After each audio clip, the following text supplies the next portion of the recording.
Welcome to Lesson 11, Motion and Kinematics. Last lesson, our objects were standing still. Today, they move. Here's the plan for today.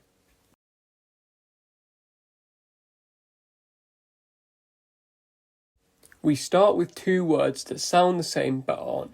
Speed and velocity. Speed is a scalar, just distance over time, no direction attached. Velocity is a vector, displacement over time, so it carries a direction with it. Walk in a full circle back to the start and you've had plenty of speed but zero average velocity because your displacement is zero. I like to think of displacement and distance as being walking up a curved path on a hill. Distance is the actual distance that you've travelled, how many steps you've taken, but displacement is literally the direct path from the start to the top. Acceleration is the rate of change of velocity, delta v over delta t, in meters per second squared. And because velocity is a vector, so is acceleration.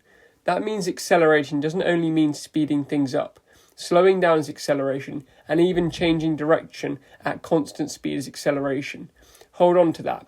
It comes back when we use it for circular motion.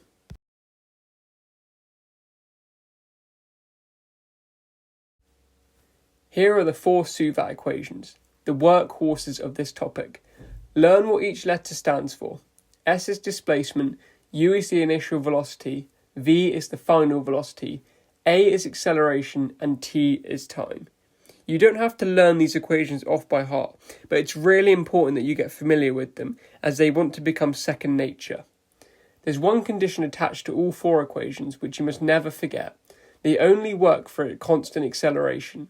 If the acceleration is changing, then you cannot use Suvat. The technique for Suvat is always the same. Write down the letters you've been given, spot the one you're missing, and choose the equation that doesn't contain it. 5 quantities, 4 equations.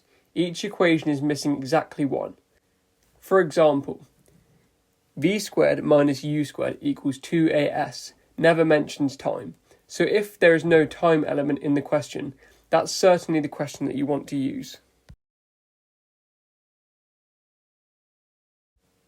Freefall is a special case where gravity is the only force acting on an object. The acceleration is just g, approximately 9.81 meters per second squared, downwards. And here's the thing that surprises people. It doesn't depend on mass.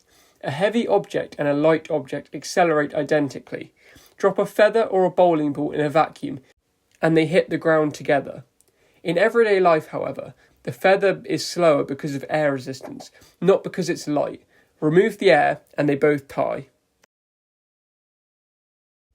Motion graphs are the other half of this topic, and there are only 3 facts you need to hold in your head. On a displacement time graph, the gradient gives you velocity. A steeper gradient means a faster object. On a velocity time graph, the gradient gives you the acceleration. And this is the one that people forget. The area under a velocity time graph gives you the displacement. If the graph is a triangle, that's a half base times height.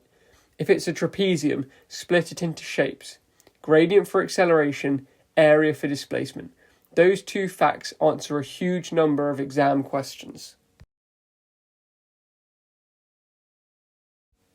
Projectiles are anything that are launched and then left under gravity, freefall.